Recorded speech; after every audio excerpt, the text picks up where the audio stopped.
Okay, well, let's get going on questions. I think let's start with an audience question, and then I'll alternate with some of the questions that we have.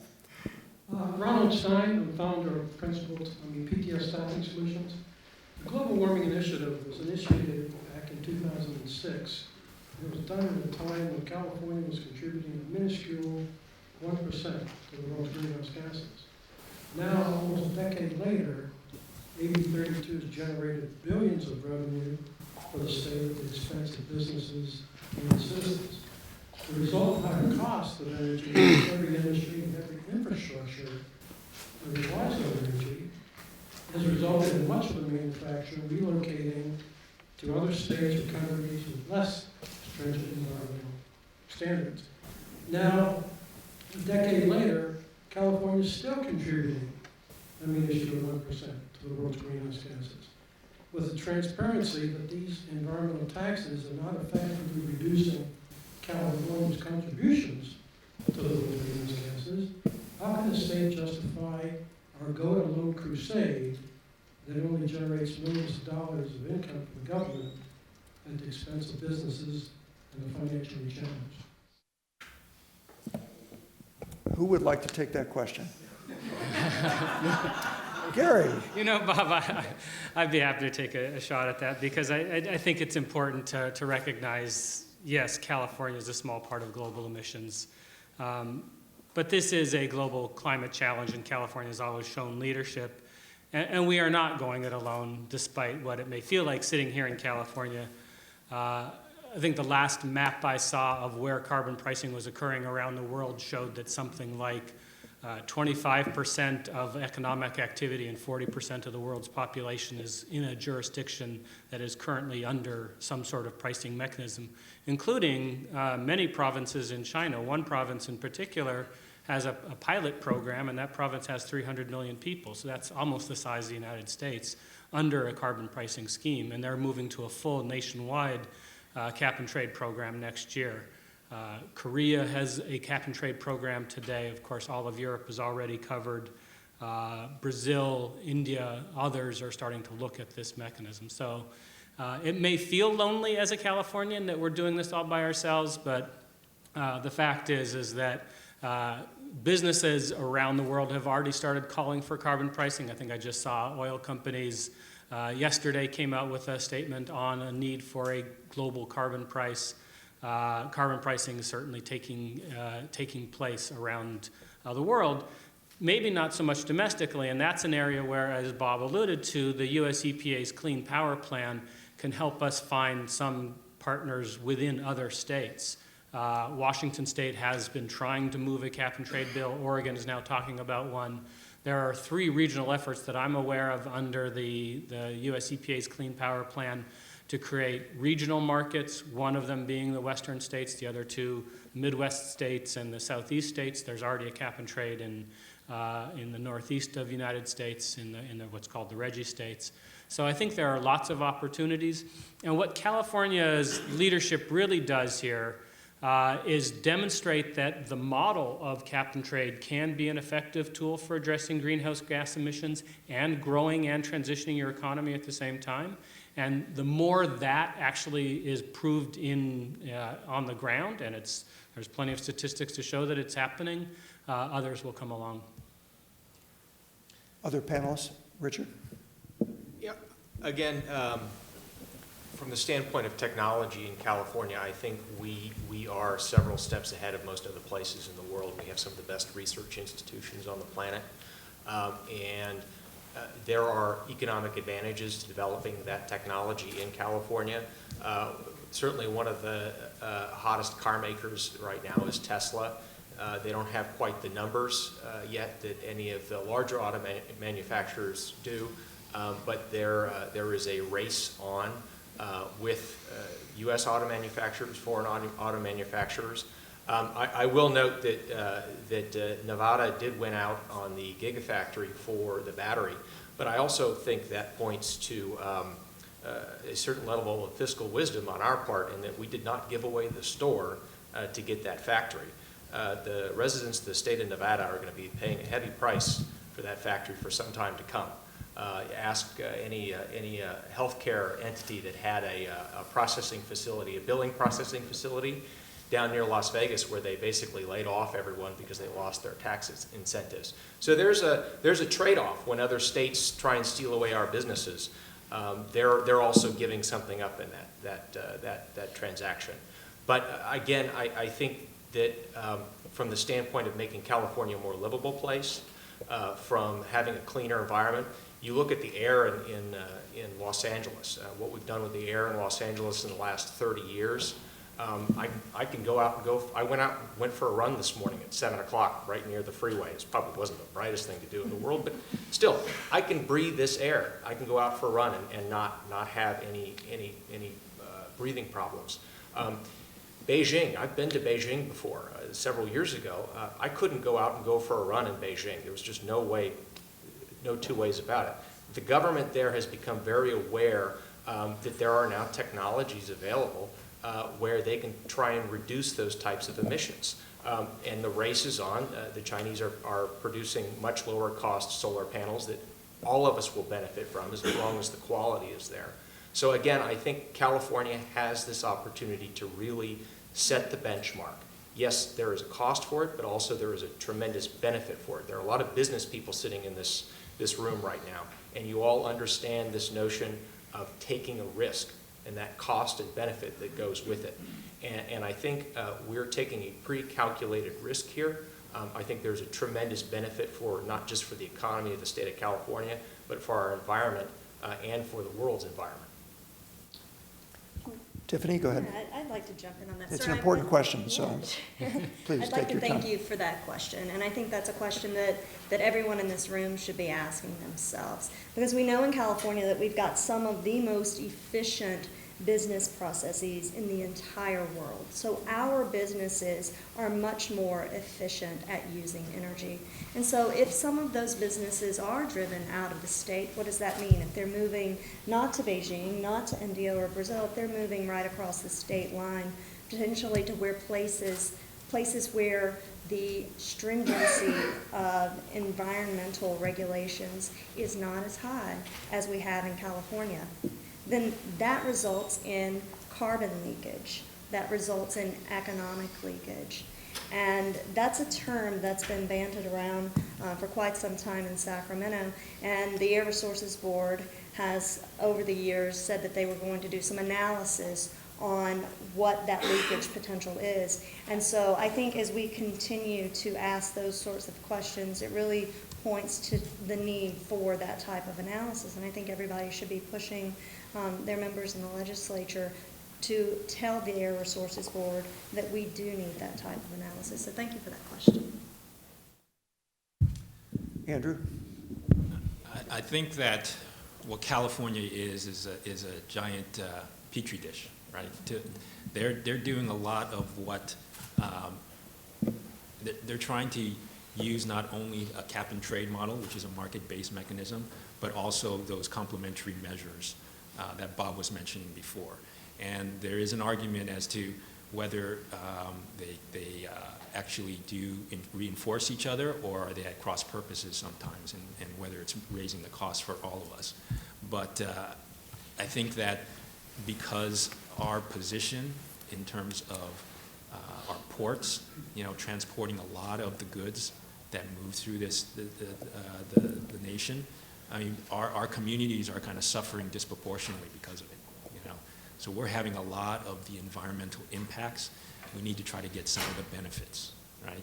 And part of that is to get those technology improvements, okay? And one of which is to try to look at those trucks that are going back and forth. Can we make them as clean as the buses that we now don't see the big plume of diesel smoke coming out of, right?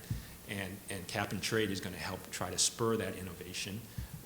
SoCal Gas is looking at trying to improve those natural gas engines so that they become viable a lot sooner than some of the electric ones that are maybe down the line.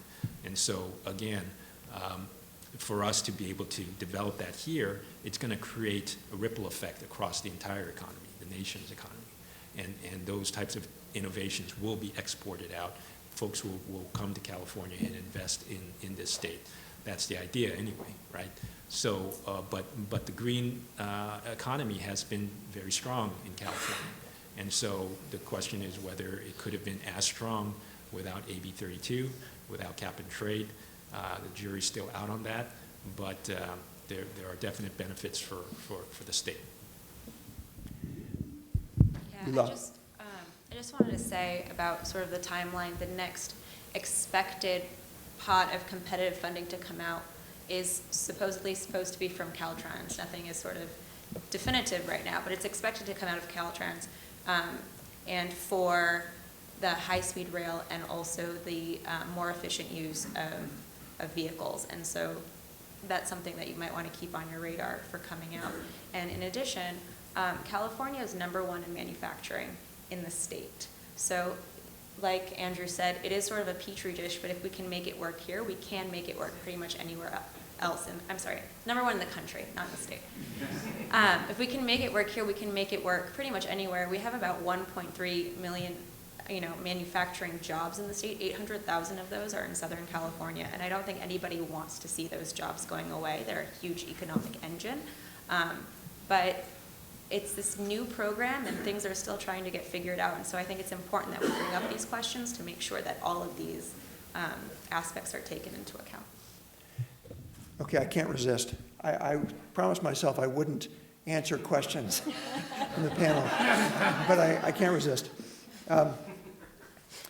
Just a little reference point. In the 1970s, 24% of our LA Long Beach area employment was manufacturing. It's now about 7%. Yes, California, because of its size, is still #1 in manufacturing, but we're a shadow of what we could be, and we can't lose sight of that. And that's why I think it's such an important question. And so many of us here have been talking about the importance of staying focused on jobs. We should not be in a position where we have to negotiate on an ad hoc basis the siting of every major project in the state, whether it's Tesla or a stadium. We should be in a position where we attract employment the way we did in the 70s, the way we have done in our history. We can do that, even with this program, if we're clearer and more thoughtful about how to connect the dots between our incentive in clean technology and the rewards for people who don't hold the intellectual property, who we have lots of, and we love that, but who also commercialize their technology in the state. We should have a programmatic answer to that question that is a no-brainer, so we can be a magnet for that employment, which we want, unquestionably.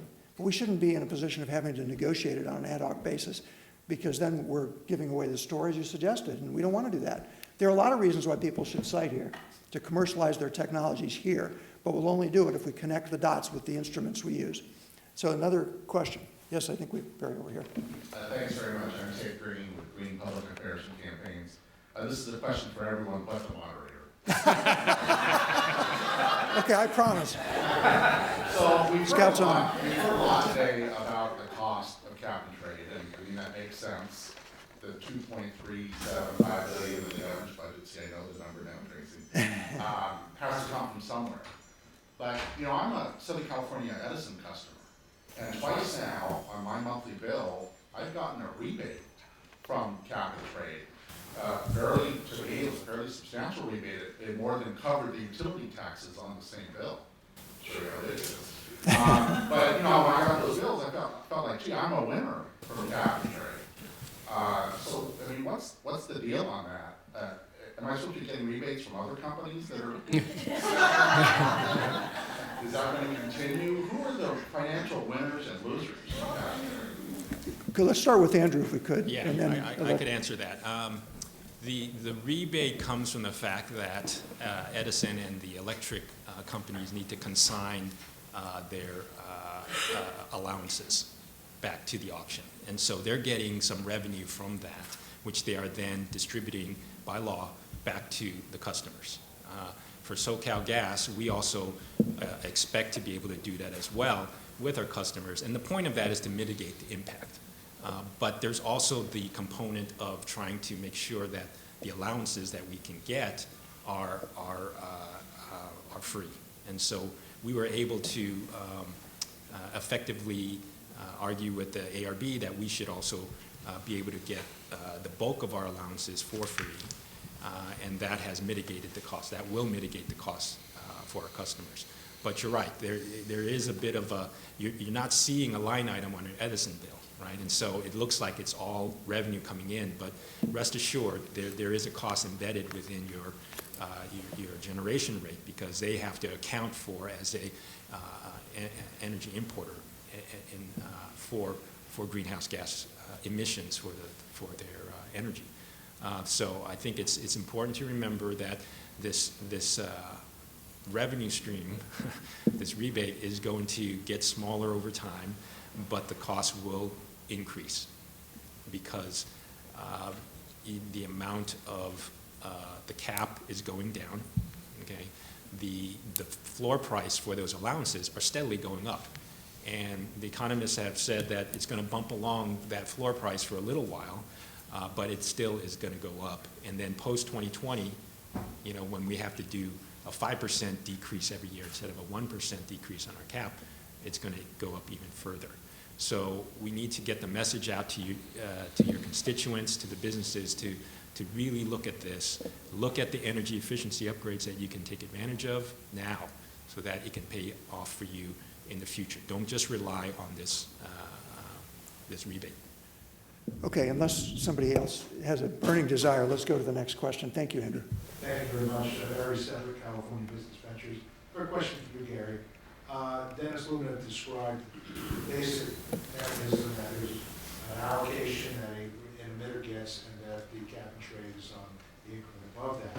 Could you tell us regarding those existing sources, like our friend from Texas, if they decide to either close or move, are they allowed to then monetize the allocation that they were otherwise getting? Would that itself become an incentive to accelerate moves or shut down situation? The short answer is that for a short while, there is an allocation, or you have an allocation. So if you shut down, you can monetize that. But if you're no longer operating, you're no longer getting allowances in the future. So it's a one-time windfall, if you will. But you still have a compliance obligation for the year in which you were operating. Does that make sense? I don't know, Bob, if there's a better way to explain that. No, it was great. I just had a question about the programs that are rolling out with the $2 billion. I'm sure that each of the programs had a measurement for what the anticipated carbon reduction would be. Is there any way that over time these programs are going to be measured for metrics of actual success? So as we look at expanding the program, we get a sense of what worked and didn't work, and what's the assessment of the long-term goals of carbon reduction? The Air Resources Board is very closely scrutinizing, first off, the initial expenditures of the funds. They, through the state budget process, actually the legislature and the governor don't technically have the final say in the expenditure of the funds. The Air Resources Board actually has the final sign-off on the expenditures. And they will be closely scrutinizing the outcomes of those expenditures to ensure that they are meeting their goals. And that could impact how they redesign regulations in the future. But there's a very close eye. And I also know that there is, a tremendous industry built around keeping an eye, particularly on this size of government expenditure, to ensure that we're meeting those types of goals. My name is Joe Hauer with Rainbow Environ and also co-chair of BizFed's Energy and Environment Committee. We've talked a lot about revenue. We haven't talked much about who's actually paying that. I'm wondering if maybe Richard or somebody can talk about the distribution of what different industries have been contributing to this $1 billion or so a year revenue stream and how those are affected. I saw some ads on TV about gas prices going up. There are some things that Tiffany and I do agree on. It's true. It's in a different part of my portfolio. But ask me about underground control injection program later. It is often passed on to manufacturers, those who are using large large amounts of whatever's producing carbon, natural gas, gasoline, oil, those types of energy producers. So those are the streams where the revenue is actually coming from. John DeWitt, J. DeWitt Incorporated. This is for Richard or anybody else who might answer it. Is anybody in CARB looking at the costs to small businesses and businesses in general for the programs and measuring against the estimated costs that CARB put out in the past? I think we're a little early in the program to make the actual comparisons to see where we're at. But You've got a lot of programs that have been in place for a lot of years. And well, I believe about 2 or 3 years. But we're looking at the success of those programs and the benefits of those. is there a program to measure the cost of small business? The Air Resources Board will be looking at impacts for all of those. Yeah. It seems to me that cap and trade is sort of the straw that broke the camel's back. We're talking about cap and trade, raising a couple of $2 billion. But as an employer and having dealing with California, it seems to me that we have just a very hostile environment. We have high taxes. I think we have the highest income taxes. We have the highest corporate taxes. Our workplace regulations are just a nightmare. In our company, 20% of the people live in California. 80% of our workplace claims come from California. And then you have all the stuff that's going on up at Sacramento where you can't trust these guys. I think we have a more systemic problem than just cap and trade. Bob, is it? Yes, Bob. From Princeton, right? Princeton and UVA. Okay. The ones that just won the NCAA title in tennis. If you didn't hear that before. I heard Princeton. And they're competing for, Princeton doesn't win anything, but actually that's not true. They almost won women's basketball. When you visit your friends out of state, when you visit, guys that I went to business school that are running major top 100 companies, they can't wait to get the hell out of California. It's just one thing after another. So I think we have, to do a lot of rethinking of this. You see Boeing moving out of Long Beach. They've been here forever. It's just sort of like it's one thing after another. We're not getting a lot of good news other than, all this money's going to Sacramento, which those guys think is great. That's more of a comment than a question. Yes, it is. Well, let me comment. Okay, let me comment on your comment, and then I'm going to ask the panel a question. We have an untapped asset in our low carbon footprint. California has one of the lowest carbon footprints in the world, certainly in the United States. If we could monetize that, we could help. We can't solve the problems you, I think, at least in my view, correctly identify for our challenge to be competitive, but we could go a long way. EPA is considering, as Gary and I have discussed, a national program. Tracy mentioned that among our clients, I represent the National Climate Coalition, and we have proposed that when EPA develops its federal plan, which is likely to serve as the automatic backstop for a good percentage of states, that credits should be generated automatically by reference to a state's carbon intensity, their baseline, their footprint, so that those states that perform the most would generate the most credits. And then revenue would come back to those states to offset energy costs. It doesn't interfere with state energy planning at all.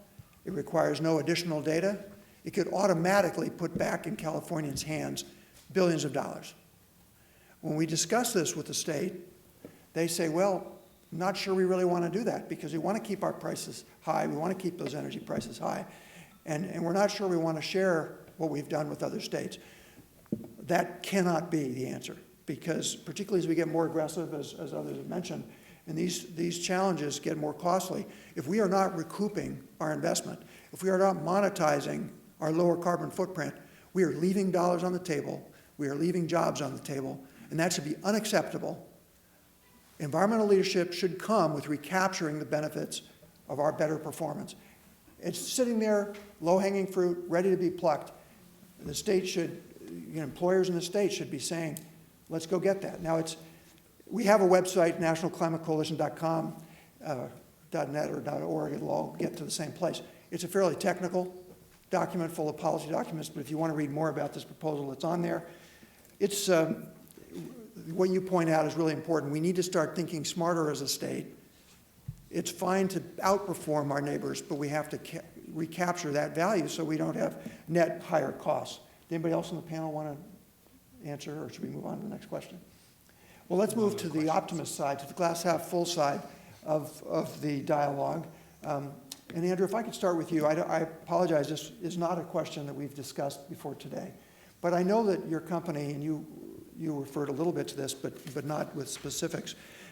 As I read the trade press, I see some very exciting things that your company is doing, that you have on the drawing board that could transform the carbon intensity of our transportation system, for example, where you might take some of that methane and help generate hydrogen as a source of transportation. You don't have to pick that particular example, but can you give us a couple of actual examples of things your company's working on that you can share publicly that are along the lines of envisioning what the future might look like? Sure, absolutely. We have just entered into a pilot program with UCI and the National Renewable Energy Labs to be able to pilot what's called power to gas. And this is a technology that they have developed in Europe to be able to capture some of the excess renewable energy and store it. Now, you've heard of the holy grail of battery storage, and that's notwithstanding Tesla, it's still a ways off to get to scale.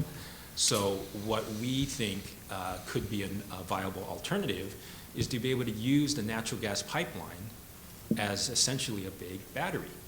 And the way you do this is by taking the excess renewable energy generated by windmills and by the solar panels and use it to break water into hydrogen and oxygen, and then taking the hydrogen and either injecting it into the pipeline or using it to power processes on site.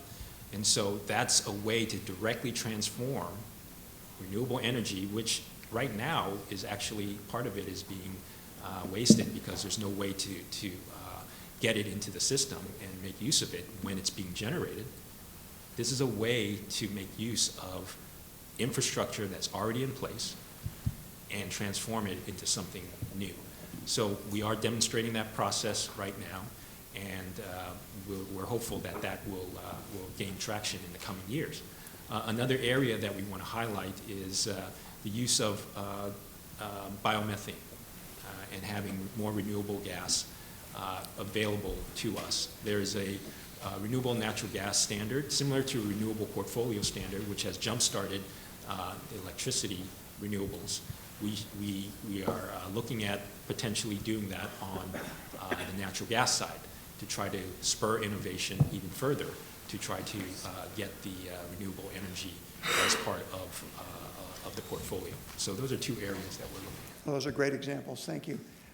Eli, are there any projects that you guys are partnering with folks on that you would like to share with the group? I know this, again, catching you off the top of your head. I'm just curious what you guys might be looking at in terms of funding opportunities. Well, in terms of cap and trade, I think what we're doing right now is sort of preparing for when the funding opportunities come out. We are very much connected with SCAG. We have a weekly call with Washa Liu, who is extremely knowledgeable.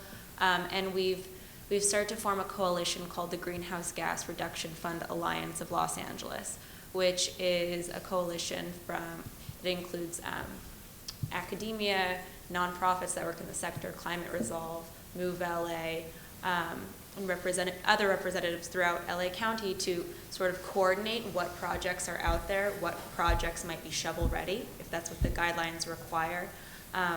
One really important thing that SCAG has been working on is trying to make a letter of intent part of the guideline process. If we can make that part of the guideline process, then we can know ahead of time what organizations are planning to apply and what projects they might be applying for.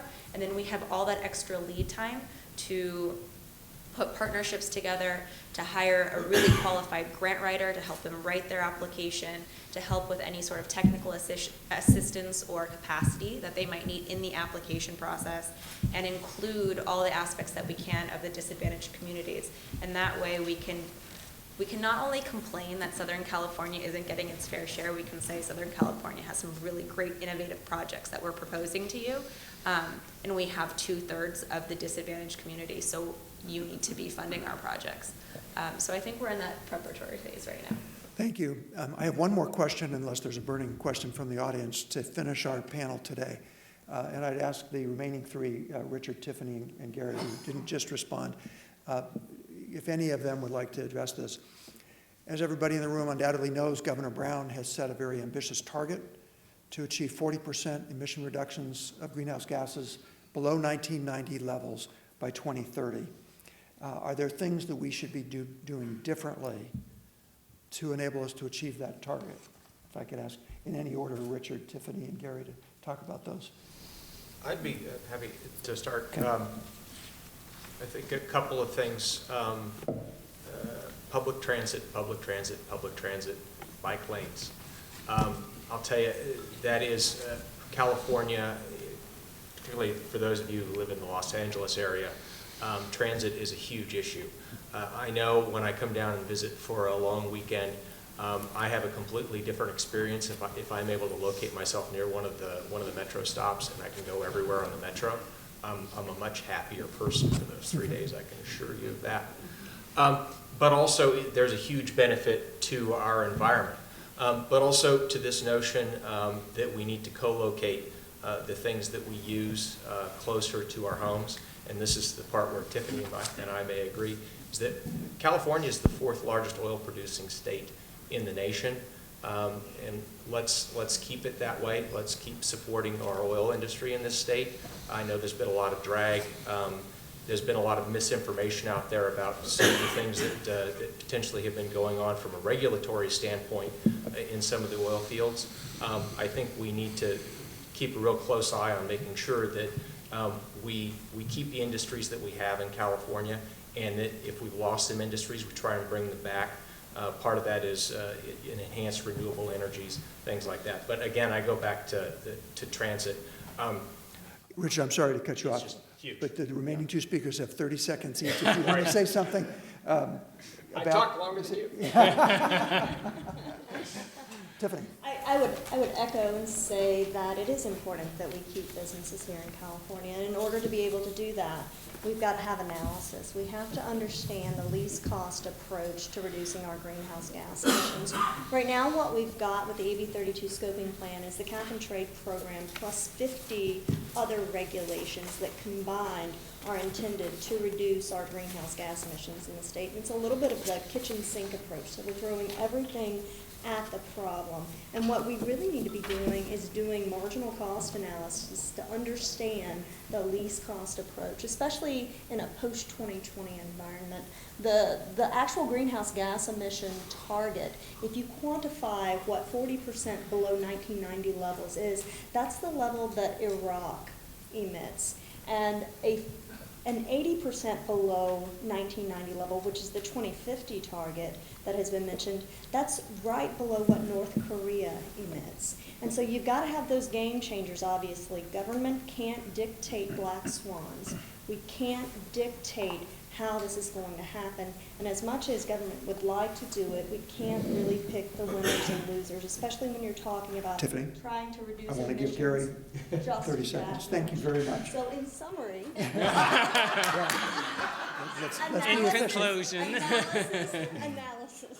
Thank you, Tiffany. Gary, last words. Yeah, so I'm a native Californian. I was born and raised here in Los Angeles and proud to be an Angelino and proud to be a Californian. And I think being a Californian means that I'm an optimist. And sometimes when you come to forums like this, you get a bit of the half-empty part of the glass. But I am optimistic, and I think we're on the right track as a state. Bloomberg, of all news outlets, recently said that California was actually the #1 state in the nation to do business in because the returns here are far higher than in other states because we're more prepared, we're more efficient, we're more resilient. And in fact, we're cleaning up in the clean tech industries. We get 40% of all venture capital since 2006. Since AB 32 was adopted, 40% of all venture capital spent on clean technologies, not on software and Silicon Valley, but on energy technologies has been spent here. So we're really dominating the clean tech sectors. Solar, we've got 500,000 jobs today. The projections are for 17% growth in solar jobs this year. That far outstrips economic growth in other sectors. So we are on the right track. The policies are in place to get us there. We're going to have an economy that's robust and that's clean, and that's really the end game. All right, well, I want to bring up and turn the program back to the BizFed Institute Chair, Don St. Clair, but as he's coming up, could you please give a round of applause to the panel? Thank you.